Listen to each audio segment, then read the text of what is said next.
কবিতা আমি একলব্য নই, লিখেছেন কবি আশুতোষ দাস। পাঠ করছি আমি মিতা দাস পুরকায়স্থ। কবিতা আমি একলব্য নই।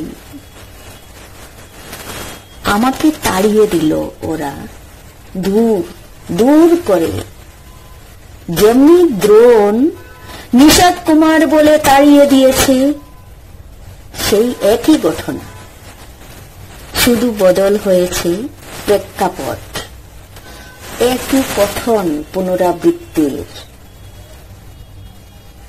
তাদের সমস্ত চোখে ঘৃণা, জাতপাতের মুখোশ। সময় গড়িয়ে গেলেও কিচ্ছু পরিবর্তন হয়নি, ভালোবাসার আপ্লুত হয়নি।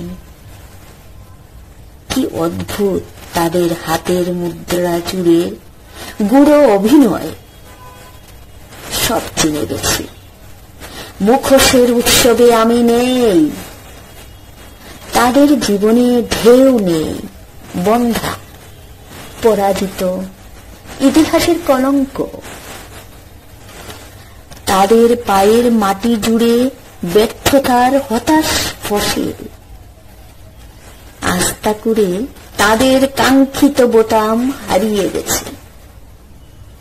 আমি ক্ষমা করলেও ঈশ্বর কখনো তাদের ক্ষমা করেননি, করবেন না কখনো। সত্য সত্যই ঔজ্জ্বল্য থাকে, সত্য ছল করে লুকোনো যায় না কোনো দিন। কালান্তরে ভেসে উঠে কালের ডিঙিতে যা যা ছিল তাই। তারা বুদবুদের মতন হারিয়ে গিয়েছে, তাদের চেতনা জুড়ে ঝরা পাতার ক্রন্দন। তারা বুদবুদের মতন হারিয়ে গিয়েছে, তাদের চেতনা জুড়ে ঝরা পাতার ক্রন্দন। কোন দোয়েল কোয়েল ডাকে না তাদের উঠোনে বাগানে।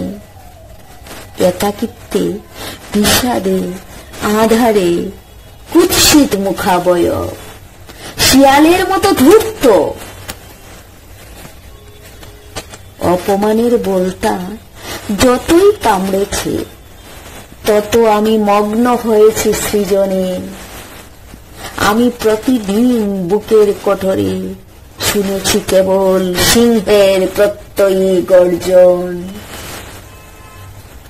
আমি একলব্য নই, পালিয়ে আসিনি আমি, জেগে উঠেছি নিজের মধ্যে। আমি পারি, পূর্বদের যন্ত্রণায় আমি প্রতিজ্ঞাবদ্ধ অঙ্গীকারে কেবল ছুটছি নদীর মতন, কিংবা কস্তুরী মৃগের মতো।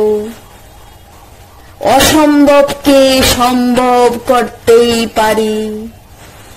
আমি একলব্য নই।